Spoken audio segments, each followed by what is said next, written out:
प्रिय विद्यार्थियों, मैं doctor Shivshankar Vyas, assistant professor government law PG college Bikaner, LLB third year की हमारी ड्राफ्टिंग रीडिंग की क्लास। और आज की क्लास में हम बेल एप्लीकेशन या जमानत के लिए आवेदन पत्र के प्रारूप पर चर्चा करेंगे। हम पिछली क्लास में किस प्रकार से कंप्लेंट दर्ज कराई जाती है या परिवाद या इस्तिगासा किस प्रकार से फाइल किया जाता है उसके प्रारूप पर चर्चा की थी। और आज हम कर रहे हैं जमानत के लिए आवेदन पत्र के प्रारूप की चर्चा। सबसे पहले हम बात करें meaning and definition of bell.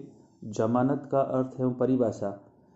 प्रारूप पर चर्चा करने से पहले अगर इस पे हम ध्यान दें तो जमानत शब्द स्वयं सीआरपीसी 1973 में कहीं परिभाषित नहीं है। यानी कि बेल या जमानत जिसके प्रारूप की हम चर्चा कर रहे हैं, इस शब्द को सीआरपीसी में परिभाषित नहीं किया गया है। संहिता में तो केवल जमानतीय अपराध की परिभाषा मात्र दी गई है कि कौन से बेलेबल ऑफेंस है। सामान्यतः किसी व्यक्ति को जमानत देने का तात्पर्य उस व्यक्ति को स्वतंत्रता प्रदान करना होता है। विशिष्ट अर्थ में ये अभियुक्त की व्यक्ति की प्रतिभूओं की अभिरक्षा में सौंपना समझा जाता है।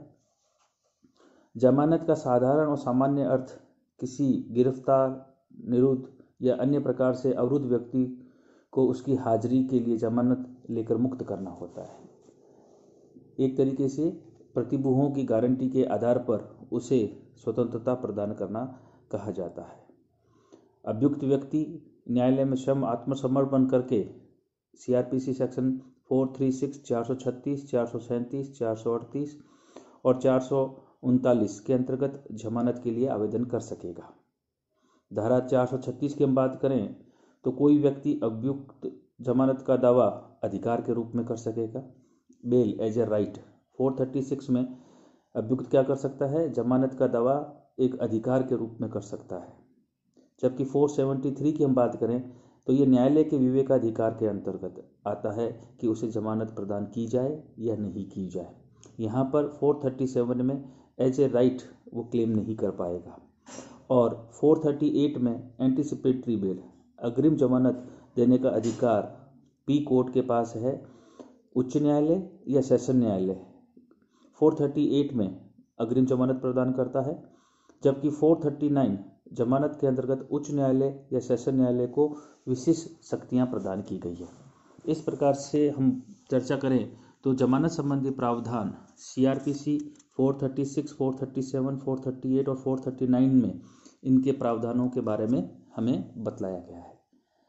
अब हम इस जमानत के लिए आवेदन पत्र के प्रारूप की चर्चा करेंगे कि किस प्रकार से एक जमानत की एप्लीकेशन को न्यायालय में दाखिल किया जाता है। रोज हम जिस तरीके से बात करते हैं ठीक उसी प्रकार से सर्वप्रथम न्यायालय का नाम आएगा, न्यायालय न्यायिक मजिस्ट्रेट प्रथम श्रेणी। यानी कि आपने के ऊपर या अभियुक्त के ऊपर जिस प्रकार के सेक्शन लगाया गया है उस हिसाब से कोर्ट का निर्धारण किया जाएगा। यहाँ जब हम बात कर रहे हैं वह फर्स्ट क्लास जुडिशियल मजिस्ट्रेट की बात कर रहे हैं। फर्स्ट क्लास जुडिशियल मजिस्ट्रेट, फिर उस जगह का नाम मैं आपसे हमेशा क्लास में डिस्कस करता हूँ कि अगर पेपर में आपको एक प्रॉब्लम क्रिएट करके दी गई है और उसमें नाम पते सब दिए गए हैं तो आपको वह होगा, वरना आप अपनी मर्जी से डमी नाम कोई भी लिखकर एप्लीकेशन लगा सकेंगे। तो न्यायालय न्यायिक मजिस्ट्रेट प्रथम श्रेणी उदयपुर, फिर आपराधिक वाद संख्या और सन, राजस्थान राज्य, परिवादी बनाम क पुत्र ख आयु वर्ष निवासी अभियुक्त, ये ऊपर की टाइटल होगी। और फिर हम 436 के अंतर्गत जमानत के लिए आवेदन पत्र टाइटल डालते हुए अपनी बातों को निम्न तरीके से पेश करेंगे। सबसे पहले यह कि उपरोक्त नामांकित अभियुक्त दिनांक, यहाँ पर फिर वही बात मैं कह रहा हूँ, दिनांक दी गई है तो ठीक, अन्यथा हम डालेंगे दिनांक 4 जनवरी 2018 को भारतीय दंड संहिता की धारा 409 के अंतर्गत प्रतापनगर थाना पुलिस द्वारा गिरफ्तार कर लिया गया है और अभियुक्त पिछले 8 दिन से पुलिस अभिरक्षा में है, पुलिस कस्टडी में है।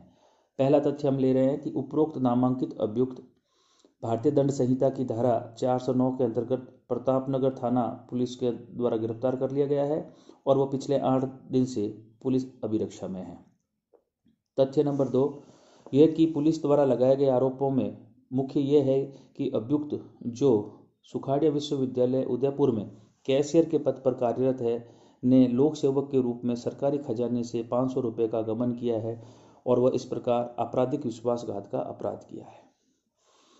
उसके ऊपर जो क्राइम है उसका फैक्ट क्या आ रहा है कि उसने सुखाड़िया विश्वविद्यालय में कैशियर के पद पर रहते हुए 500 रुपये का गबन किया है।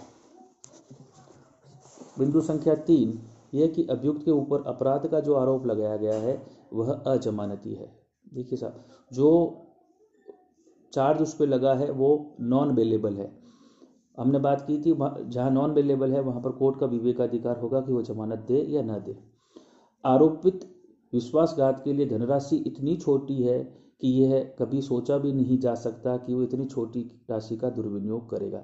राशि हमने सेकंड पॉइंट में क्या लिखी है कि वो 500 रुपये के गबन का आरोप है। हो सकता है कि अभियुक्त द्वारा भ्रमवश गलती से वो राशि चली गई और अभियुक्त की बीमारी की वजह से याददाश्त कमजोर होने की वजह से भी ऐसा होना संभव है। बिंदु संख्या 4 यह कि अभियुक्त अपने गांव का एक प्रतिष्ठित व्यक्ति है, रेपुटेड पर्सन है और जिसके पास स्वयं की बहुत बड़ी अचल संपत्ति है और वह अदालत द्वारा दी गई तिथि पर उपस्थित होने का आश्वासन भी देता है कि राशि बहुत छोटी है, नॉन बेलेबल होते हुए भी, जिसका दुर्विनियोग करने की संभावना कम है और भ्रमवश होने की बात आ रही है और साथ में बीमारी की वजह से कमजोरीवश ऐसा होना भी प्रतीत होता है।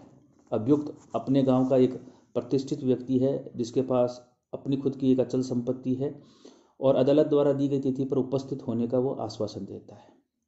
अब 5वें में आप जो रिलीफ मांग रहे हैं, उपरोक्त परिस्थितियों में आपसे प्रार्थना है कि अभियुक्त को जमानत पर रिहा किया जाए। साथ ही यह भी सविनय निवेदन है कि अभियुक्त न्यायालय द्वारा दिए गए निर्देश का पालन करते हुए ऐसी प्रतिभूति देने को तैयार है जो न्यायालय आदेश देगा और इसके लिए प्रार्थी सदैव आपका आभारी रहेगा। नीचे वही स्थान, दिनांक, संलग्न वकालतनामा, हस्ताक्षर अभियुक्त एडवोकेट।